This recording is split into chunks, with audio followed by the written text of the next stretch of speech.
Welcome back, everyone, to another episode of Scruffy Nerf Herders. Hopefully you checked out the first half of this video over at Melgard Media and dropped a like and a subscribe for our main man.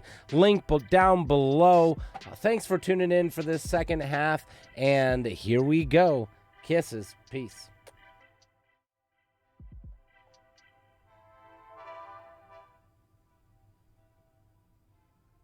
It's just, it trickles down from the top, and that's what I'm saying. Like when they finally get into these, the meetings with, and they have the storyboard and they have the cards up, it has to be a lot too with the actual writing, because it's like you said, they've got a lot of A-listers, they've got a lot of character or actors and actresses that can really carry a scene.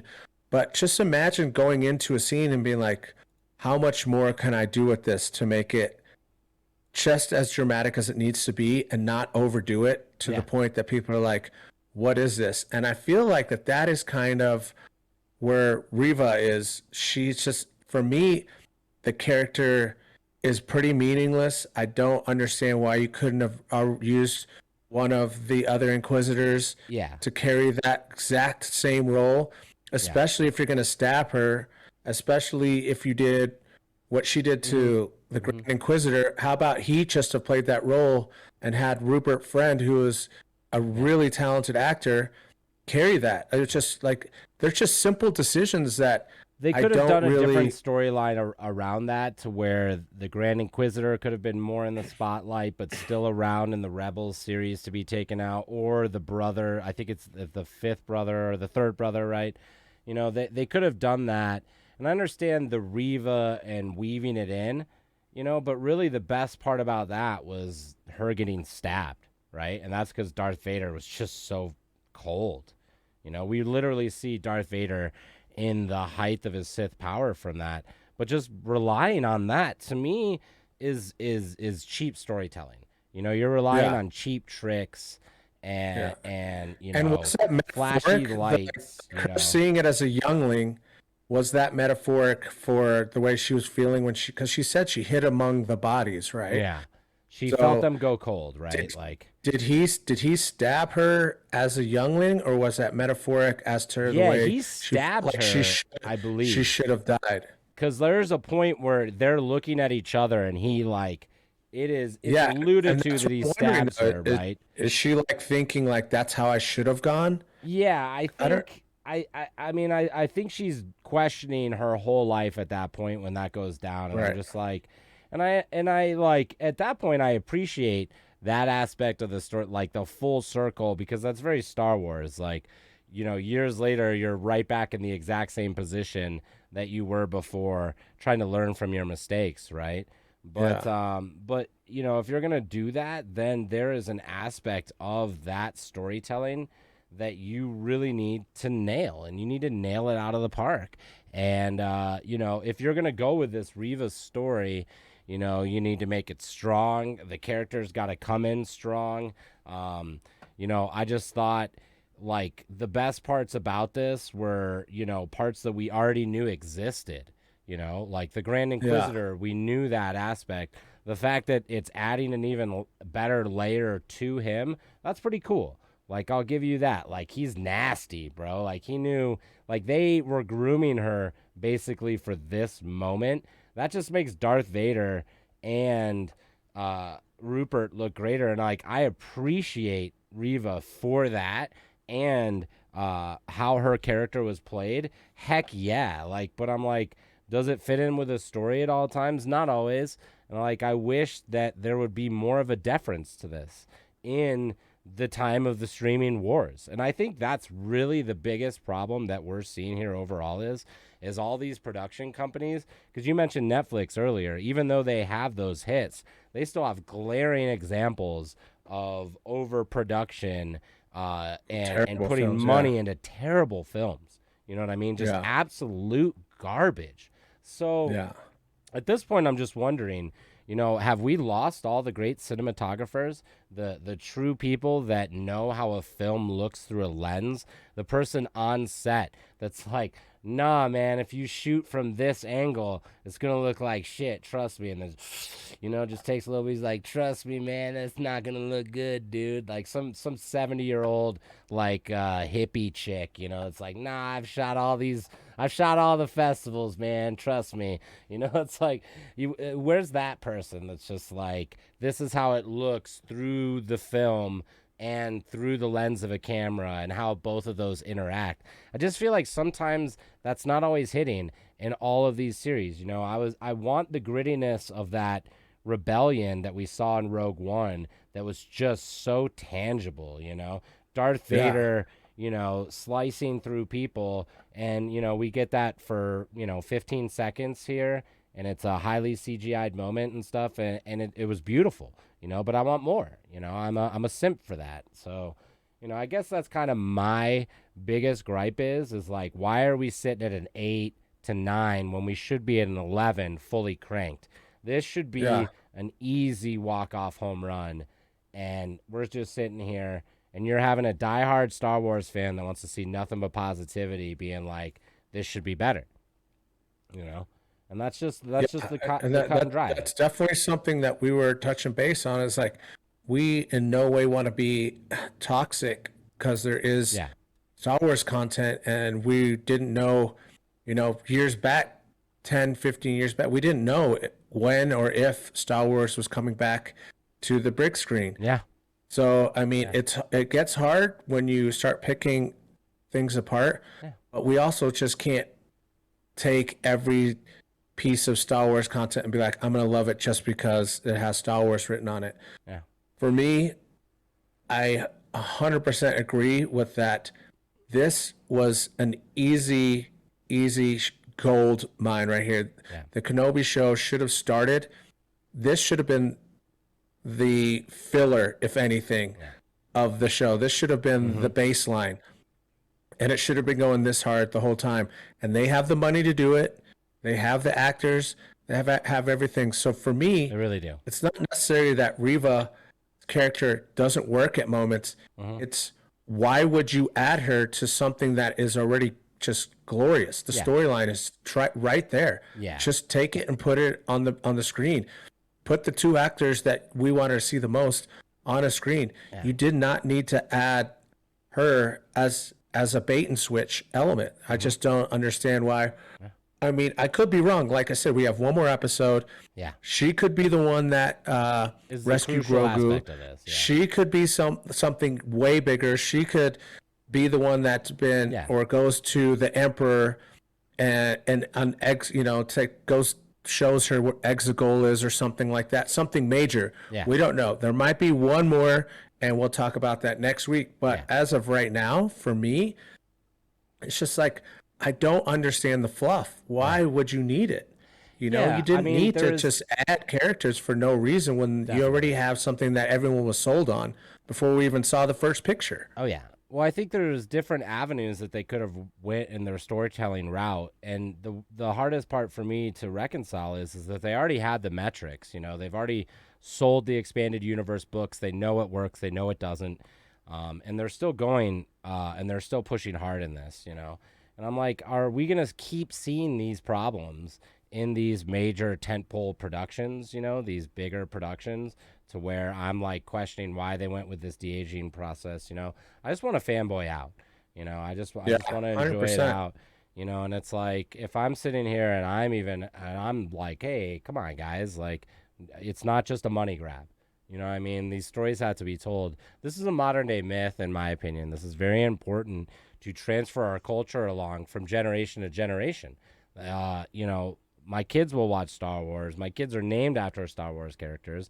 And like, I want this to continue to be such a great cornerstone of society where we can derive great values and morals from the telling of these stories. And I'm looking forward to seeing how great Riva can be developed in this last episode, because there is still that hope, But I'm just wondering, are we going to get it? I'm a little bit downtrodden now just because, we've been let down on a couple of things, especially the sequels.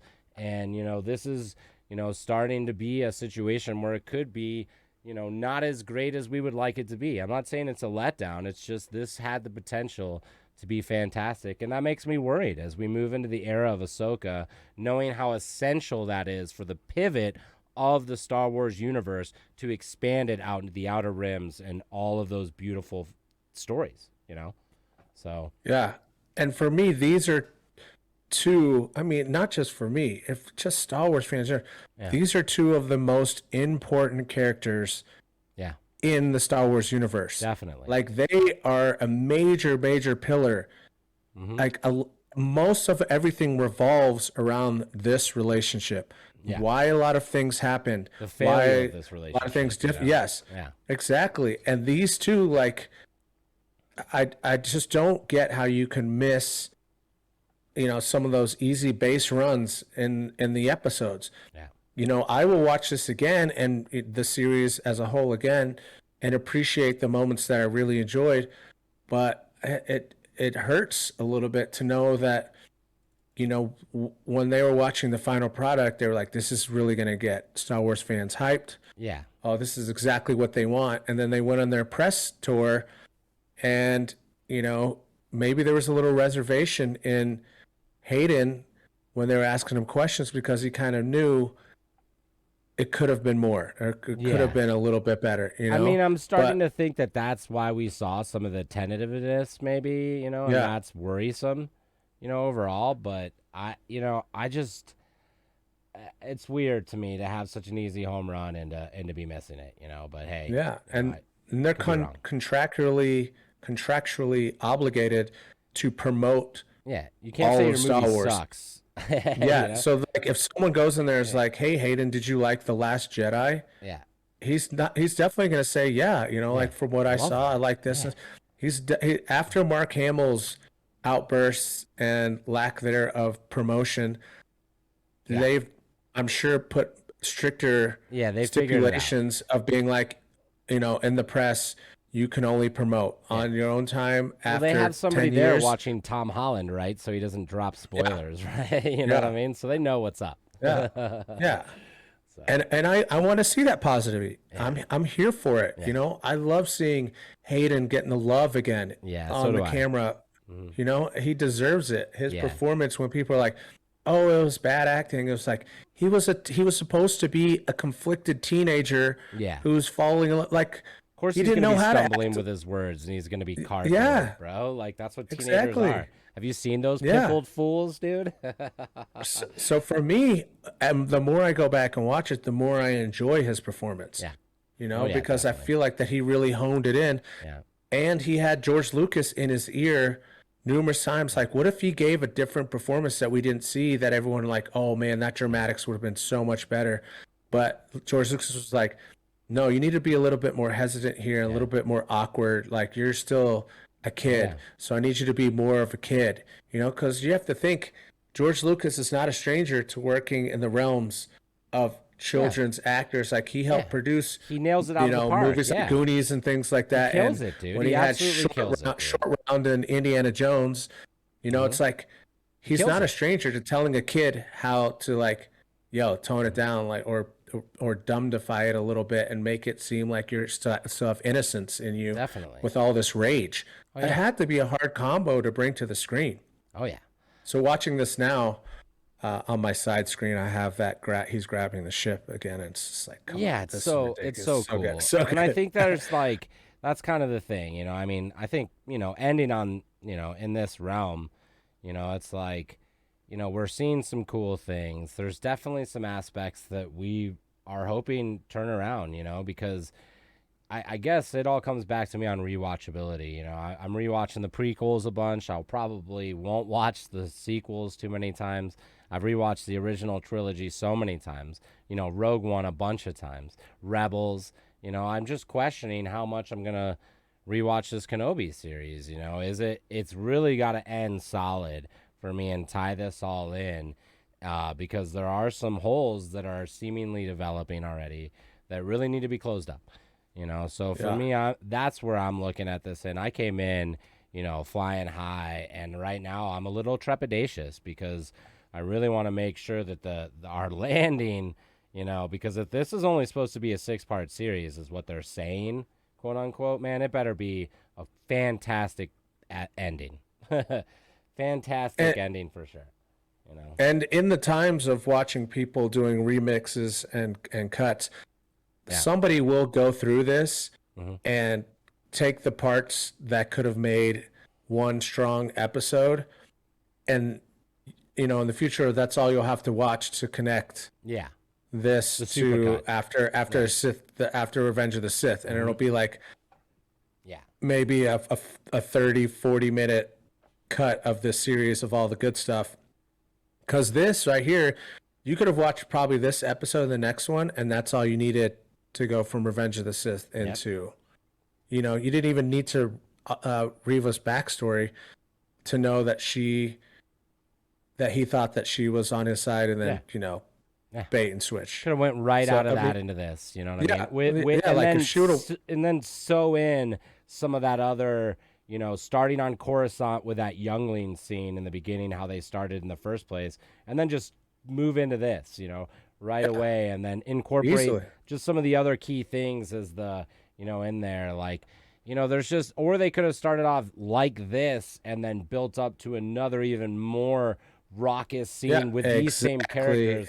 Just have him destroying the shit out of where he thinks Kenobi is, you know, and that's how we see it. It's just him going nuts. But it's just, I don't know, that's all right. Like, you know, we've seen it. I think both of us are coming to the conclusion of, let's watch this conclusion. You know?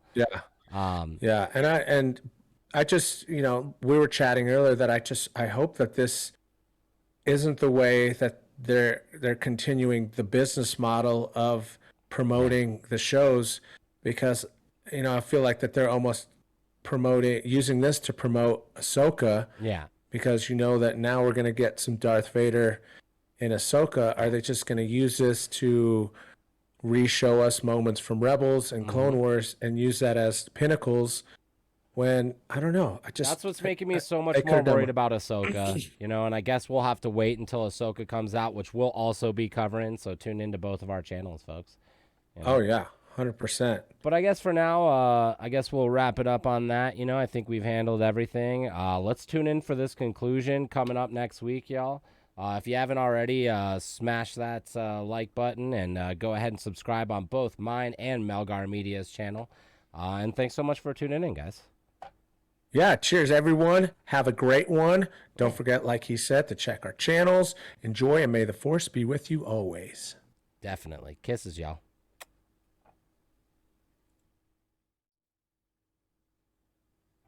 Welcome back again, everyone. Thanks again so much for tuning in for both the videos and dropping those likes and subscribes. Please remember to check in again next week for episode 6 and that breakdown with myself and Melgar Media. Link down below. And we'll catch you again next week. Stay safe out there. Love you. Kisses. Peace.